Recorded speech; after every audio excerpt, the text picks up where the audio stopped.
Welcome to the most disturbing videos on the internet today. Buckle up everybody, we're heading down those rabbit holes. Let's go.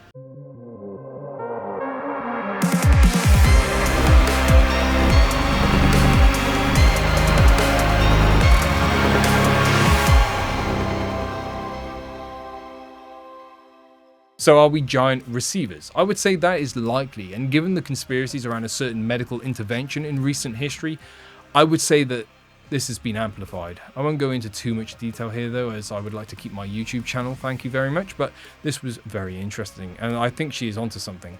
I always avoid EMFs wherever possible, but as we can all appreciate, there is no escape, sadly. Thank you so much for watching today's episode. If you did enjoy it, consider hitting that like button. It does a lot to actually help the video reach more awakened family members, which is what this is all about. It's about building a strong community. And speaking of community, we have a Discord server. You can join it and you'll find like-minded individuals having amazing conversations every single day. And if you did make it to the end of this video, well, it's kind of like a badge of honor at this point if you actually make it to this point and you want to prove it to me, prove it to everyone else which is watching that you are a true awakened family member and that you are a human being and that you have been paying attention. Comment the word awesome. Let's try and lift everyone's spirits with some positivity.